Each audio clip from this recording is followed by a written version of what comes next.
warahmatullahi wabarakatuh. Perkenalkan, nama saya Najia Ulia Rahma. Saya dari kelas 9F. Di sini saya akan menceritakan sejarah singkat Kiai Haji Hasyim Asy'ari. Kiai Haji Hasyim Asy'ari ia dikenal sebagai ulama karismatik dan guru pejuang di masa kolonial Belanda. Beliau mampu membangkitkan semangat perjuangan di masyarakat hingga akhirnya mendirikan organisasi yang disebut Nahdlatul Ulama sebagai perkumpulan ulama untuk menyatukan visi misi perjuangan. Beliau lahir tanggal 14 Februari 1871 di Desa Gedang, Kecamatan Dewa, Kabupaten Jombang, Jawa Timur, oleh pasangan Kiai Asy'ari dan Halimah. Beliau merupakan anak ketiga dari 10 bersaudara. Ayahnya yang merupakan pengasuh pesantren sehingga membuat Hasyim kecil kental akan pendidikan agama hingga berumur 5 tahun. Lalu beliau melanjutkan pendidikan di beberapa pondok di Pulau Jawa.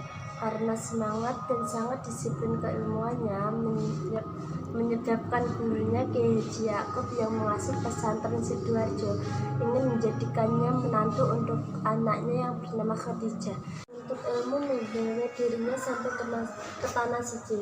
Selama di Mekah, beliau berguru dengan Syekh Mahfud At-Tarnusi dan Syekh Ahmad Fakud Al-Munawwadir. Setelah belajar 7 tahun mendalami ilmu agama di kota Mekah, pada tahun 1899 beliau pulang ke tanah air. Setelah pulang dari tanah air, beliau meneruskan pesantren milik kakeknya. Selain mengajar, beliau juga bekerja sebagai petani dan pedagang yang sukses. Dengan bersama Kiai Haji Abdul Wahab Hasbuah mendirikan organisasi Nahdlatul Ulama pada tahun 1926. Haji Abdul Wahab Hasbuah mendirikan organisasi Nahdlatul Ulama pada tahun 1926. Organisasi ini bergerak di bidang dakwah dan merambat ke dunia politik. Sejak itu, Kiai Haji Hasyim Asy'ari dikenal sebagai Rais Akbar. Melalui Nahdlatul Ulama diharapkan adanya kesamaan visi dan misi ulama dalam membina umat dan membangun negeri, menghadapi perlawanan penjajah pada waktu sebelum kemerdekaan. Pemikiran Hasyim Asy'ari tentang pendidikan diungkapkan dalam bukunya yang berjudul Adabul Alim wa Muta'alim, yang berisi tentang etika belajar agar tujuan pendidikan yaitu membentuk lulusan yang baik akan tercapai. Buku itu juga berisi tentang etika murid pada gurunya dan guru pada muridnya. Giat membangkitkan semangat juang generasi muda.